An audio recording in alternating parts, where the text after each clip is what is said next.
ಮಾನ್ಯತಾ tech ಪಾರ್ಕಲ್ಲಿದ್ದೀವಿ ಇವಾಗ. ಇಲ್ಲಿ ಮಳೆ ಬಂದ್ರಿಂದ ಒಂದು ಒಳ್ಳೆ ಶೆಲ್ಟ್ರ್ ಮಾಡಿದ್ದಾರೆ, ದೊಡ್ಡದಾಗಿ ಮಾಡಿದ್ದಾರೆ, ತುಂಬ ಚೆನ್ನಾಗಿದೆ. ಆ್ಯಕ್ಚುಲಿ ಈ ಕಡೆಯಿಂದ ಚೆನ್ನಾಗಿ ಕಾಣುತ್ತೆ, ಇಲ್ಲಿ ಇನ್ನೂ ತುಂಬ ಚೆನ್ನಾಗಿದೆ. ಏನಪ್ಪ ಅಂದರೆ ನೋಡಿ, ಕುತ್ಕೊಳ್ಳೋಕೆ ಜಾಗ ಮಾಡಿದ್ದಾರೆ. ಒಂದು ಮಳೆ ಬಂದರೆ ಎಷ್ಟೊತ್ತಾಗುತ್ತೆ ಅಂತ ಗೊತ್ತಿಲ್ಲ. ಮಳೆ ಕುತ್ಕೊಳ್ಳೋಕೆ ಮಳೆ ಬಂದಾಗ ಇಲ್ಲಿ ಕುತ್ಕೊಳ್ಳಿ ಅಂತಲೂ ಇದೆ ಶೆಲ್ಟ್ರು. ಇಲ್ಲಿಂದ ಇಲ್ಲಿವರೆಗೂ ಹಾಕಿದ್ದಾನೆ, ಇಲ್ಲಿಂದ ಹಾಕೋಕ್ಕೇನು ಇಲ್ಲಿಂದ ಕವರ್ ಆಗೋಕೆ ಅವನೇನು ಅವ್ರ ಅಪ್ಪ ಮನೆಯಿಂದ ತಂದಾಗ್ತಾಯಿದ್ನ ಅವನು.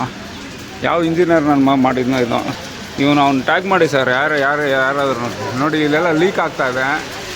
ಇದನ್ನು ಶೆಲ್ಟ್ರು ಯಾರಿಗೆ ಕೊಟ್ಟಿದ್ರು ಮಾಡಿರ್ಬೋದಾಗಿತ್ತು. ನೋಡಿ ಎಷ್ಟು ಜನ ಸುಮ್ಮನೆ ನಿಂತಿದ್ದಾರೆ, ಸೀನಿಯರ್ ಸಿಟಿಸನ್ ನಿಂತಿದ್ದಾರೆ, ಅವರೆಲ್ಲ ಕುತ್ಕೊಬೋದಾಗಿತ್ತು. ಆ ಕೊನೆಗೆ ಹಾಕೋ ಬದಲು ಅವ್ನು ಇಲ್ಲೆಲ್ಲಾದ್ರೂ ಮಧ್ಯದಲ್ಲಾದರೂ ಈ ಕಡೆಗೆಲ್ಲಾದರೂ ಹಾಕಿದರೆ ಇನ್ನೂ ಚೆನ್ನಾಗಿರೋದು. ಈ ರೋಡಲ್ಲಿ ಮಳೆ ಬೇರೆ ನಿಂತ್ಕೊಳ್ಳೋದಂತ ಅಂತಾರೆ. ಇವ್ರನ್ನ ಕೇಳೋಣ ಏನಂತ. ಸರ್ ಏನು ಸರ್, ಹೇಗಿದೆ ಈ ರೋಡ್? ಇಲ್ಲಿ ಯೂಸ್ ಮಾಡ್ತೀರಾ ನೀವು? ರೋಡಲ್ಲಿ ಹೋದರೆ 2 ಅಡಿ ನೀರಿರುತ್ತೆ, 2 ಅಡಿ ನೀರಿರುತ್ತೆ. ನೀವು ಹೇಗೆ ಅವಾಗ ನೋಡಿದ್ರ ಅವತ್ತು? ಕೆಟ್ಟೋಯ್ತು ಗಾಡಿ.